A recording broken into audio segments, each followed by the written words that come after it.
아멘. 한 달 만에 모였습니다. 구정 또 겨울 훈련 집회. 그래서 오늘은 세속적인 교회 할 차례입니다. 그러니까 요거하고 또 한 가지를 제가 더 교통해야 되는데 상록수 스쿨의 기도 봉사. 만약 두 가지가 시간이 그렇게 많지 않으면 연달아 교통할 것이고 세속적인 교회 분량이 많으면 제 거 하고 하행전인 교통하신 후에 다시 제가 한 10분 정도 할 것 같습니다. 자, 오늘은 이 세속적인 교회인데요. 한번 보십시오. 우리가 좀 오래됐잖아요. 그죠? 교회사를 지금 하고 있잖아요. 교회사. 그래서 초대교회는 AD 30년에 사도행전 2장에 성령이 쏟아부어진 후부터 교회가 산출되어서 1세기 말에 요한이 주님 품에 갈 때까지를 초대교회라 합니다. 교회사에 있어서. 그런데 중간에 이제 어떤 일이 일어났느냐. 복습이에요. AD 64년에 네로가 기독교를 박해하기 시작합니다. 그래가지고 313년 콘스탄틴 황제가 기독교를 허용할 때까지 장장 250년간 교회는 극심한 박해를 통과합니다. 기억나시죠? 지하에는 카타콤베, 지상에는 콜로세오 기억나실 거예요. 그러니까 여기 보시면 초대교회와 박해 고난받는 교회가 겹치는 부분이 있습니다. 그죠? 요한의 죽음과 네로의 박해, 요때 베드로 바울이 다 순교하죠. 요 겹치는 부분이 있습니다. 초대교회와 고난받는 교회. 자, 그리고 이제 오늘 제가 할 것은 콘스탄틴으로부터 그레고리 1세가 열세골이 아니고 그레고리 1세가 590년에 로마 카톨릭의 초대 교황이 될 때까지 요 기간을 세속적인 교회라고 분류하는데 그거를 교통하겠습니다. 다른 말로 표현하면 계시록 2~3장에 의하면 에베소 교회, 서머나 교회, 버가모 교회를 오늘 하겠다 이 말입니다. 되셨죠? 그래서 조금 더 이제 분명하게 하면 여기서부터 콘스탄틴이 기독교를 허용한 313년부터 주후 590년에 그레고리 1세가 로마 카톨릭의 초대 교황이 되면서 로마 카톨릭의 시대가 열리기 전까지의 요 기간 안에 몇 가지 짚고 넘어가야 할 중요한 사건들이 있습니다. 그게 뭔가 하면은 1번, 2번, 3번, 4번, 5번이라는 사건이 일어난다 이겁니다. 이 사건을 얘기 안 하면 이 기간 동안의 세속적인 교회를 설명할 수가 없어요. 이제부터 그걸 하나하나 설명드리겠습니다. 자, 콘스탄틴이 313년에 밀라노 칙령을 공표하면서 기독교에 자유를 주었는데 요 배경이 있습니다. 그 10명의 박해하는 기간 중에 마지막 황제의 이름이 있는데 네로로부터 디오클레티아누스. 자, 전에도 말씀드렸지만 필기하지 마십시오. 그냥 듣고 제가 하는 말을 이해한 후에 다 까먹으십시오. 그러고 나서 유튜브 올라오면 다시 보시면 이게 저절로 머릿속에 정리가 돼야 되지. 이거 외워봐야 지금 안 외워집니다. 일단 적어도 집에 가서 잘 안 보시죠. 그러니까 듣고 마음 편안하게 앉아가지고 듣고 까먹으려고 생각. 그러나 들을 때는 지금 저 곽영재가 저런 말을 하는구나 해야 되지. 끝나고 나서 저 밑에가 떡국 먹으면서 오늘 곽영재가 착하게 살라고 하더라. 이러면 이제 입장이 곤란해지는 거야. 예?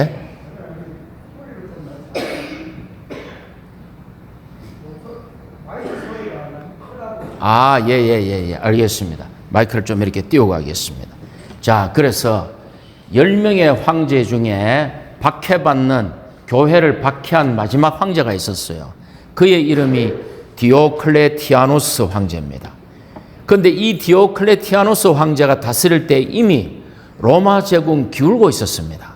수많은 그 경계선이 게르만족에서 허물어지면서 이미 제국을 유지하기 어려울 정도로 허물어지고 있었어요. 그러니까 이 디오클레티아누스가 생각하기를 야, 이 방대한 로마 제국을 한 사람의 황제가 다스리기가 어렵겠구나.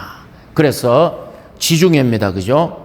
유대 땅이 있고 시리아가 있고 안디옥이 있고 시리아가 있고 소아시아가 있고 그리스 마게도니아가 있고 로마 이태리 반도가 있고 스페인이 있고 북아프리카 카르타고 이집트가 카르타고는 망했죠. 이 당시에는 있고 흑해 카스피해가 있는데 이 제국을 절반으로 나누어서 분할 통치해야 되겠다. 그래서 디오클레티아누스가 동부에 자기가 황제가 되면서 한 사람을 부하를 서부에 앉힙니다. 그리고는 자기 두 사람을 정제라 그래요. 정제. 그리고 그 밑에 부제를 한 명씩 둡니다. 그러면서 우리가 몇 년간 통치한 후에 우리가 은퇴를 하면 부제들로 인해서 황제 자리를 계승하게 하자라고 로마의 황제의 세습안을 법령을 만듭니다. 그래서 디오클레티아누스가 동부를 다스리고 또 다른 정제가 서부를 다스리고 부제를 둬요. 그리고 디오클레티아누스가 20년 후에 은퇴를 합니다. 근데 형제자매님들 권력이란 게 어떻습니까? 그 사람 있을 때는 예 알겠습니다. 좀 그 사람 물러가니까 권력 다툼이 일어나기 시작합니다. 권력 다툼이 일어나면서 막 치고받고 싸우다가 결국 서쪽을 그 유명한 콘스탄티누스가 통일합니다. 그리고 동쪽에 리키니우스라는 황제와 밀라노에서 만나가지고 이탈리아하고 지금 밀라노 있죠. 밀라노 이탈리아 밀라노에서 만나가지고 밀라노 칙령을 발표합니다. 그때에 기독교에 자유를 줍니다. 몰수했던 재산을 다 돌려줍니다. 그런데 어떻게 됐을까요? 두 사람이 또 싸워. 콘스탄티누스와 리키니우스가 자기들끼리 또 싸워. 그래서 324년에 콘스탄티누스가 로마 제국 전체의 유일한 통치 황제로 또 등극하게 됩니다. 자, 그런데 콘스탄티누스가 이거 한번 얘기해 봐야 될 사람이에요. 이 사람이 330년에 이미 로마 제국이 게르만족에 의해서 그 행정이 마비되고 허물어질 때였어요. 그래서 콘스탄티누스가 생각해 볼 때 안 되겠다. 동부 쪽이 위험하다. 그래서 소아시아와 흑해 사이에 지금 전쟁이 우크라이나 여기서 일어나잖아요. 여기에 비잔티움이라는 데다가 비잔티움에다가 로마 제국의 수도를 옮깁니다. 수도를 옮기고 여기를 신로마 해가지고 노바 로마라 그래요. 그러면 좀 있다가는 노바 로마를 자기 이름을 따가지고 콘스탄티노폴리스로 도시 이름을 바꿉니다. 폴리스라는 건 도시잖아요. 콘스탄티노폴리스 해가 바꿉니다. 여기로 도읍을 천도한다 이 말입니다. 그런데 이 콘스탄틴이 어떤 사람인가 하면은 죽을 때까지 태양신의 제사장이었어요. 이 직위를 내려놓지 않았어요. 그리고 자기가 스스로 교회의 우두머리라고 자기가 자임을 했어요. 그리고는 이 콘스탄티누스가 아들을 죽입니다. 그리고 아내를 죽여요. 아내가 죽었으니까 그 다음에 누가 죽어야 됩니까? 장인을 죽입니다. 장인을 죽이고 나서 처남을 죽입니다. 이게 그 다음에 매형을 죽입니다. 그러니까 이게 정치라는 게 참 잔인한 겁니다. 권력 앞에서는 이게 잔인한 거예요. 그래서 그 앤드류 밀러라고 형제회 계통의 유명한 교회사가가 이런 말을 합니다. 그가 임종 직전에는 주님께 회개했기를 바란다. 그러니까 콘스탄틴 황제는 참된 그리스도인이 아닐 확률이 너무 많아요. 그냥 제국의 통치를 위해서 기독교를 이용했다. 그러나 어찌됐건 250년간 박해를 받던 교회는 밀라노 칙령에 의해서 자유를 획득합니다. 교회의 승리죠. 250년간 누가 지하에서 시체 썩는 데 시체가 썩어가는 관 옆에서 누가 교회 생활을 250년간 하겠습니까? 이건 분명 교회의 승리예요. 그러나 이것이 과연 다 승리냐? 많은 어두운 일들이 일어나면서 교회가 자유를 획득하는 순간 교회가 세속화되면서 하락하기 시작합니다. 이제 기독교를 믿는 것은 출세의 지름길이 되어버렸어. 옛날에는 기독교 믿으면 이 박해받았는데 이제 밀라노 칙령 이후에는 기독교를 믿는 것이 출세의 지름길이 됩니다. 당연히 교회는 하락하기 시작합니다. 됐습니까? 두 번째, 이제 박해받으며 승리하던 교회가 세상에서 환영받으며 하락하기 시작합니다. 교회 안으로 세상의 교회를 환영하니까 세상의 조류가 교회 안으로 급속하게 흘러 들어오기 시작합니다. 됐죠? 그 다음 두 번째 사건이 뭐냐? 325년에 니케아 종교회의라는 것이 열립니다. 자, 이거 중요합니다. 보십시오. 버가모 시대가 시작되면서 세속적인 교회가 시작되면서 수많은 이단들이 출현합니다. 그러니까 왜 그랬을까요? 왜 이단들이 출현했을까요? 선생님 적으려고 필기 손 놓으십시오. 들으시라니까. 그 말씀 참 잘 안 듣네. 자, 보십시오. 왜 이때부터 수많은 이단 논쟁들이 일어났을까요? 박해받는 250년 동안에 숨어서 교회 생활을 했죠. 서로 교통이 부족하죠. 서로 못 만나고 섞임이 없죠. 각자 교회 생활을 하는 거예요. 나와서 광명천지에 나와서 대화를 해보니까 다른 거야. 성경을 다르게 해석하는 거야. 그래서 수많은 이단들이 나오기 시작하는데 그 중에 대표적인 게 아리우스 논쟁이라는 것이 일어납니다. 그러니까 우리가 오늘날 교회 생활 안에서 서문화 기간을 통과하면서 진리가 첫째 손상되었어요. 두 번째 교통이 부족하게 되었어요. 그럼 오늘날 교회 생활 안에서 우리는 어떻게 해야 됩니까? 진리 면에서 우리는 사도들의 가르침을 따라야 됩니다. 사도들은 신약 성경 전체죠. 하나님의 경륜의 이상을 붙잡아야 됩니다.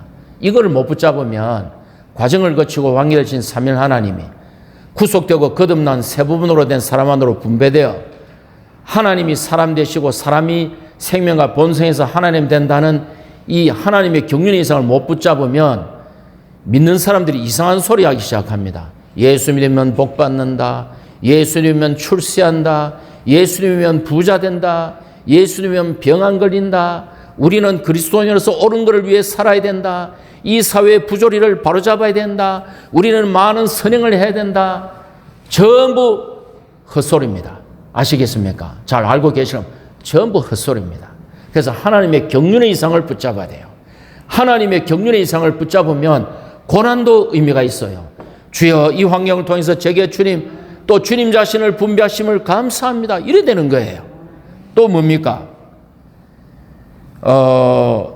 현재의 진리를 붙잡아야 돼요. 하나님의 경륜의 이상이 있고 사도들의 가르침이 있지만 베드로가 뭐라 그러는가 하면은 베드로가 순교하기 직전에 베드로후서 1장 12절에서 이런 말을 합니다. 비록 여러분들이 이러한 것들을 알고 있고 또 현재의 진리 안에서 견고해졌지만 나는 여러분에게 이런 것들을 일깨워 주고자 합니다. 현재의 진리를 얘기합니다. 그러니까 뭡니까? 지금 주님이 인도하는 현재의 사역이 있어요. 그 현재의 진리가 어떤 움직임으로 표현될 때 거기 한 사역 안에 있는 이 시대의 사역을 우리가 따라야 되는 것입니다. 그죠? 그래서 이런 것에 흐려지면 안 됩니다. 진리 면에서 두 번째, 우리에게는 이런 진리가 있을 뿐만 아니라 몸의 생활과 교통과 섞임과 고르게 됨이 있어야 됩니다. 이게 없으면 어떻게 됩니까? 특이해집니다. 몸의 교통과 몸의 생활과 섞임과 고르게 됨이 없을 때 특이해집니다. 특이해지고는 그 다음에는 스스로 특별해집니다. 그 다음에는 교만해집니다. 그 다음에는 어두워집니다. 그리고 나는 비단에 있다고 착각합니다.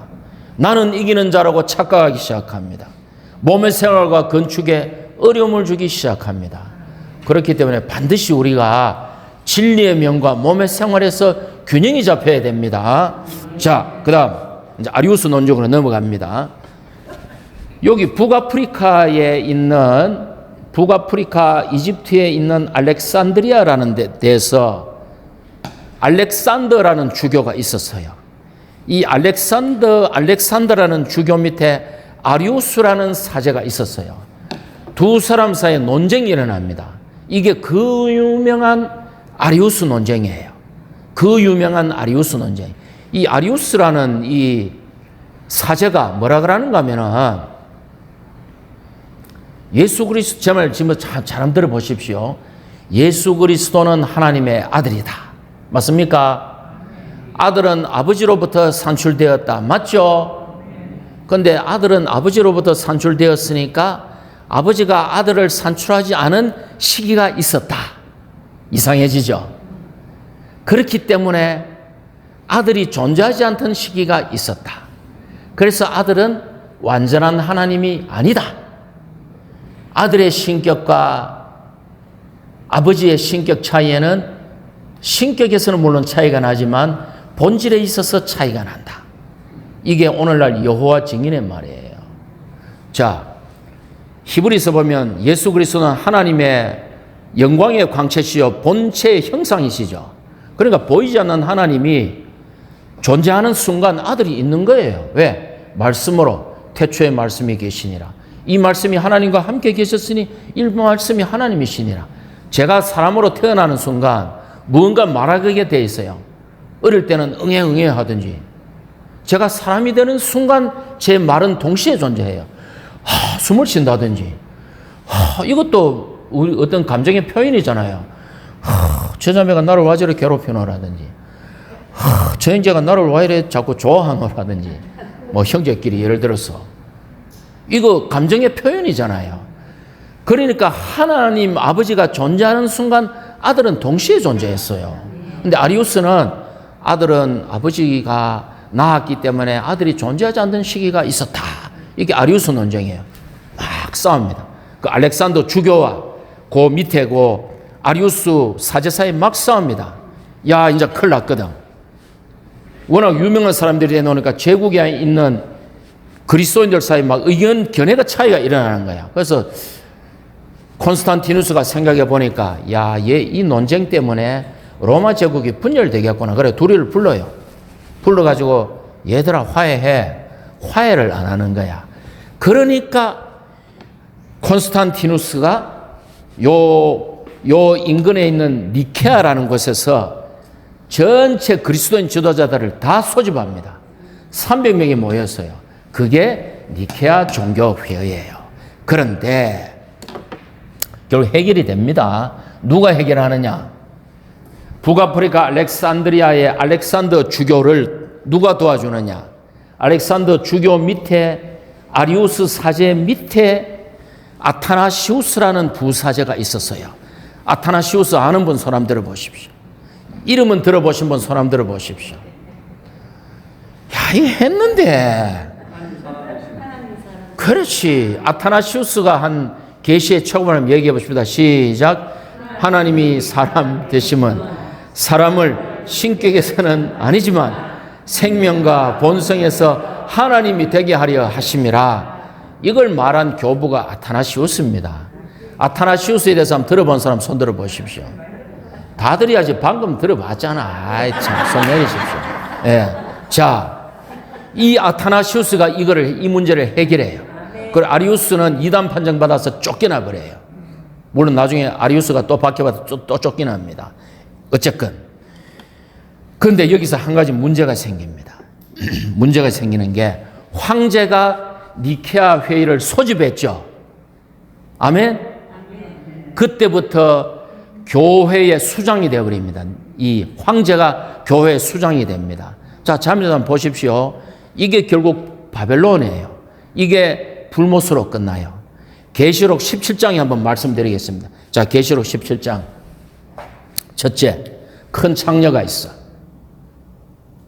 큰 창녀가 짐승을 타고 있어. 근데 짐승이 7개의 머리와 10개의 뿔이 있어. 자, 7개의 머리와 10뿔이 있어. 근데 많은 물들 위에 앉아 있어. 근데 계시록 17장 이거를 유추 안 하도록 명백하게 얘기합니다. 뭐라 합니까? 이 물들은 이 물들은 백성과 군중과 민족들과 언어들이다라고 성경이 명백하게 얘기합니다. 쉽게 얘기하면 이방 나라의 모든 이 땅에 존재하는 모든 국가들이에요. 많은 물들이. 그런데 그 위에 짐승이 10뿔이 있죠. 앞으로 적그리스도를 따를 10개의 왕국입니다. 적그리스도를 추종하는 10개의 왕국이에요. 그런데 7 머리가 있죠. 이거는 로마의 황제예요. 로마가 7개의 언덕 위에 지어졌거든요.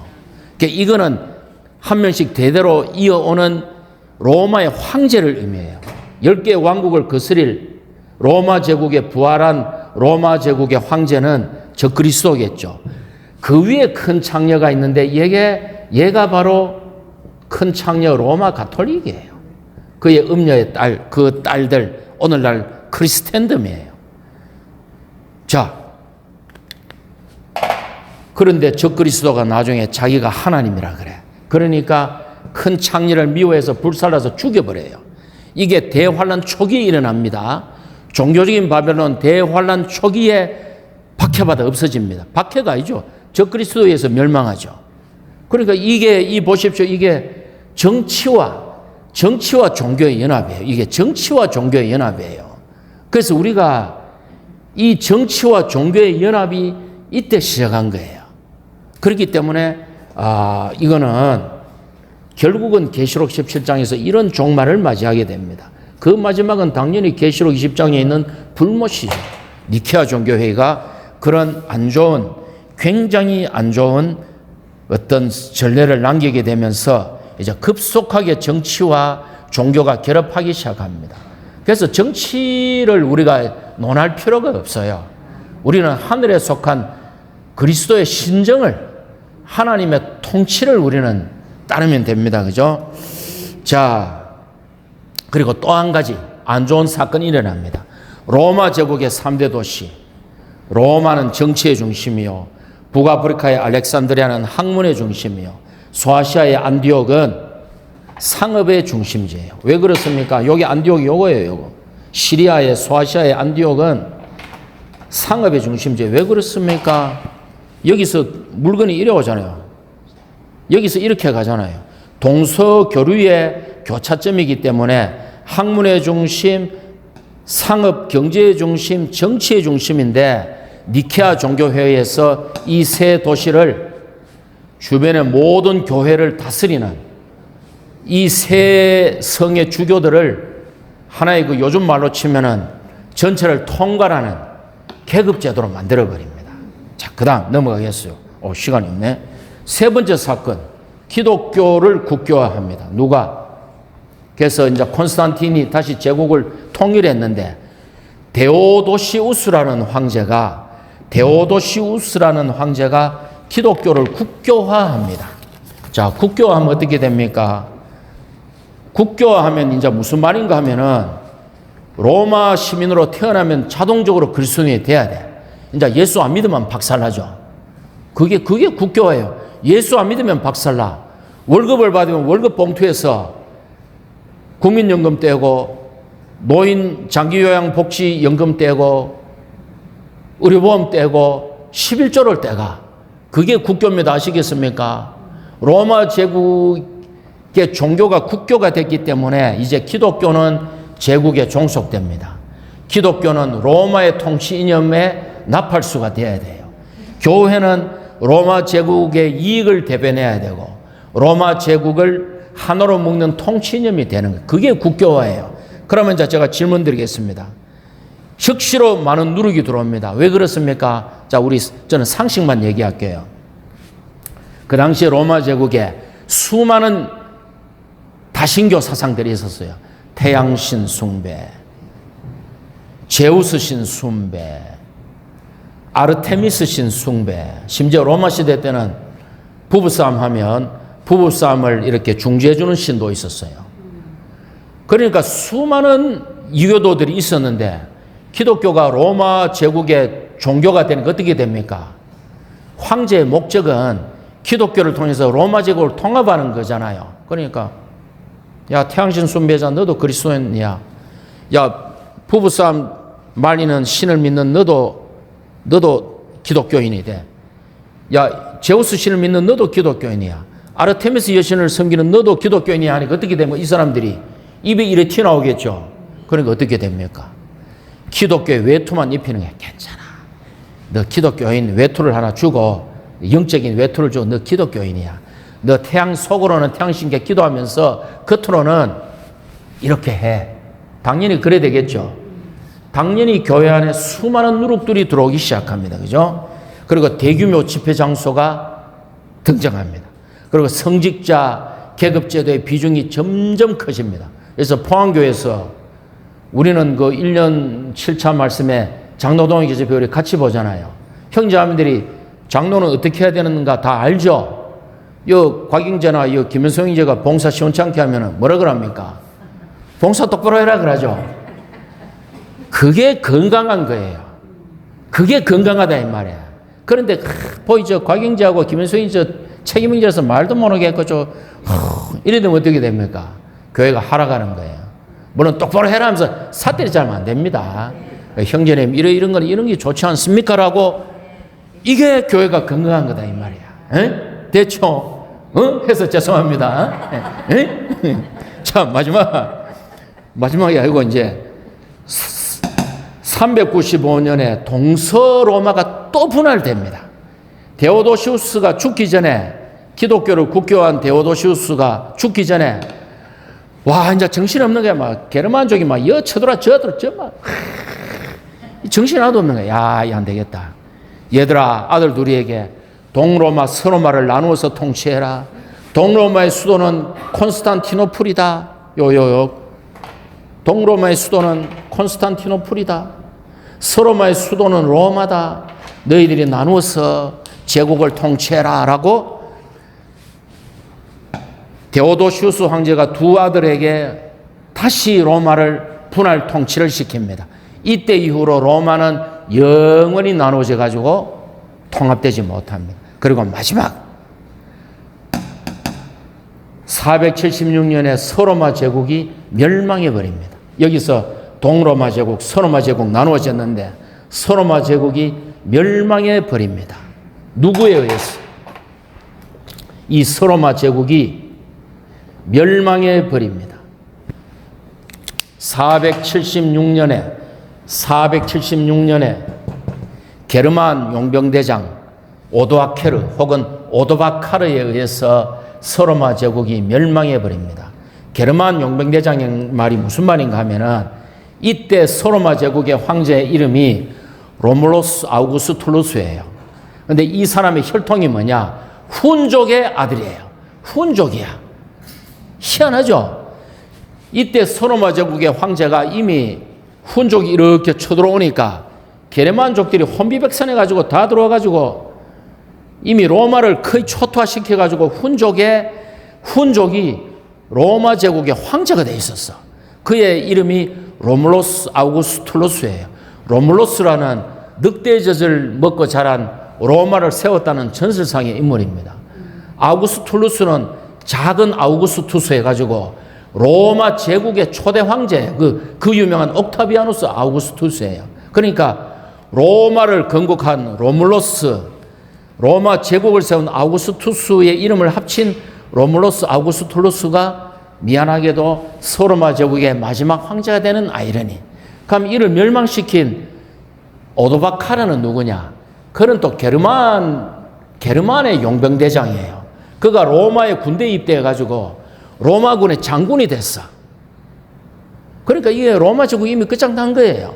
황제는 훈족이고 로마의 장군은 게르만족이야. 그래서 서로마 제국이 망해버리고 맙니다.